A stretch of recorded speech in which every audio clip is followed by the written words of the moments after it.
В этом году было очень много крутых релизов среди игр, не меньше ожидается в следующем году, и каждый раз при выходе очередной новинки многие, наверное, думают, пойдет ли она у меня. Точно так же думал я, правда, до недавнего времени, пока не занялся обновлением своего компьютера. Не так давно я рассказывал о некоторых способностях видеокарты GTX 1070, которую я взял для своей будущей сборки. Многим видео понравилось, но многие также жаловались на цену этой самой видеокарты. За эти деньги можно купить себе консоль и не париться. Тут я спорить не буду, конечно, можно, все зависит от того, что вам нужно. И если вам нужна консоль, то вы ее себе возьмете. Но если вам все же нужен именно компьютер, и такие штуки вроде GTX 1070 для вас немного накладные в плане финансов, то в этом случае вы, скорее всего, будете искать что-то более доступное. Это логично. Именно поэтому я скооперировался с MSI, и мы решили попробовать собрать какой-нибудь доступный игровой ПК, именно не бюджетный, который может быть совсем уж слабеньким для некоторых игр. По цене бюджетный, конечно, будет стоить где-то баксов 450, это достаточно доступная цена, но это не то, во что я целюсь. Это что-то вроде оптимального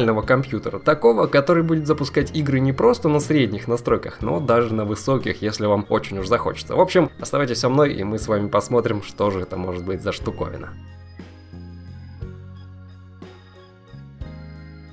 Для этой сборки, так как на дворе сейчас зима, мы решили подобрать какие-нибудь белые компоненты, типа под снег, такая себе новогодняя тематика. Но по правде самым белым здесь будет только корпус. Я выбрал Aero 500 от Aerocool, он пригляделся мне больше всего. Там нет этих окошек, через которые видны внутренности вашего системника, а что важнее, он не светится как ночник. Во-первых, сам корпус без подсветки, а во-вторых, из-за его закрытости не видно свечения других компонентов, вроде материнки или видеокарты. Опять-таки, это лично мое мнение по поводу подсветок и окошек.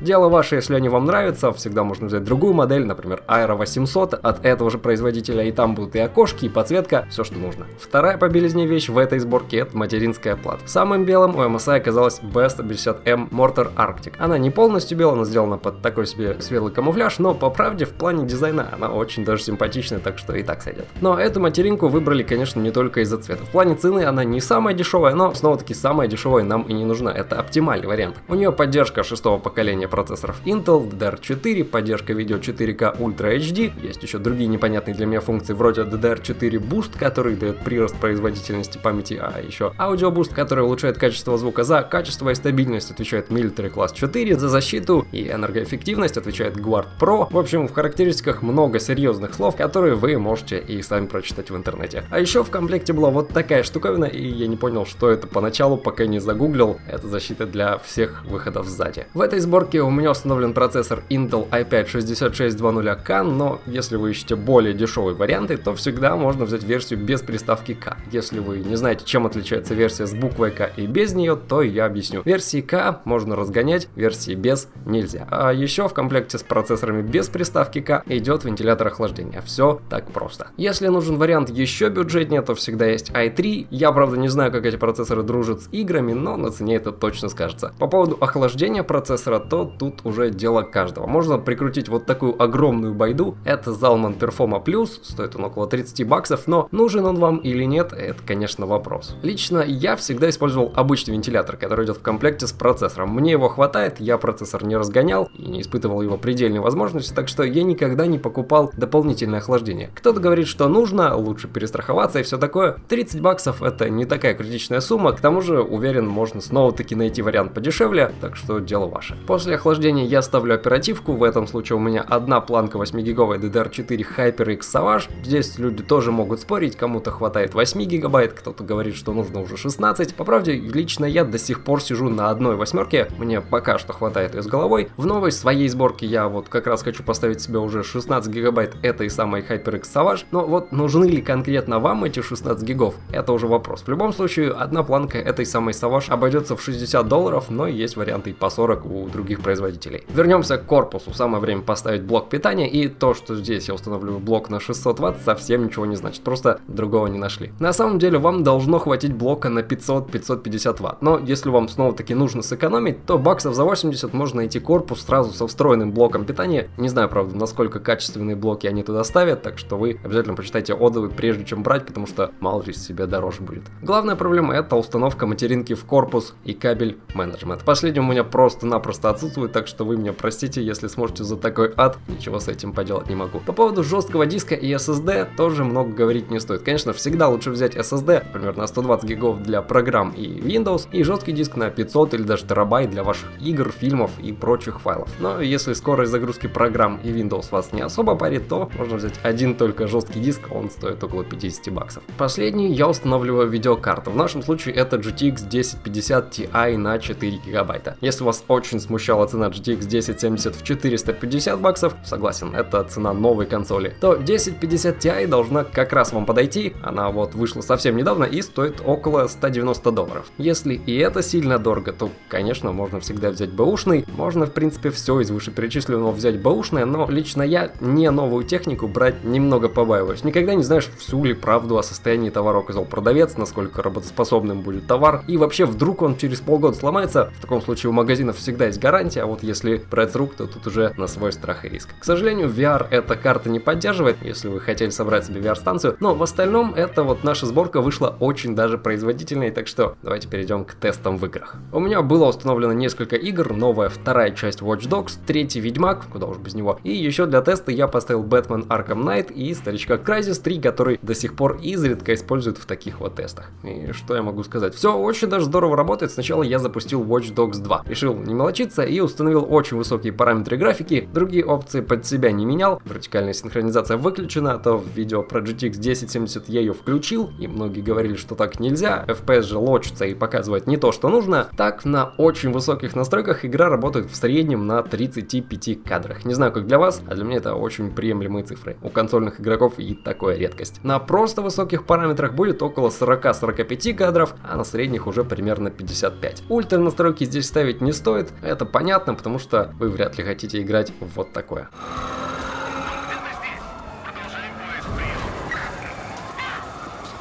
Batman Arkham Knight очень удивил. До сих пор помню, как игру ругали за плохую производительность, и действительно было очень грустно, что такую крутую игру на запуске испортили ее оптимизацией. Но сейчас вроде бы все хорошо, не знаю, после какого патча игру починили, но я вижу, что работает она намного лучше. FPS тут интересный. Как видно, игра выдает как 58, так и все 82 кадра в секунду. Бывает и 46, и 60, то есть как-то не постоянно держится. В Бэтмобиле или просто когда вы ходите по земле, они парите в воздухе показатели устаканиваются и держатся на уровне 45-50 кадров. И все это вот на таких настройках. Это абсолютный максимум, выключены только особые настройки от Nvidia и снова-таки вертикальная синхронизация. Если интересно, то вот тут уже эти настройки от Nvidia включены. Не сказал бы, что это очень уж повлияло на показатели, в общем, немного странно. Теперь перейдем к Ведьмаку. Вам же, наверное, важнее всего, сможете ли вы поиграть в Ведьмак. Но, спойлер, скажу сразу, что сможете. Как видно, игра хорошо работает в среднем на 43 кадрах, при этом настройки далеко не низкие. В постобработке я выбрал автокачество высокое, и в общих настройках графики тоже установлено автокачество высокое. Всегда можно поиграть с параметрами и отключить ненужное вроде Nvidia Hairworks, но вообще даже с этой опцией игра не проседает. Если поставить все на средние настройки, то получится серьезный прирост до 55 кадров, а вот на ультра я бы снова вам не советовал, потому что это для нашего железа уже накладно и получится вот такое.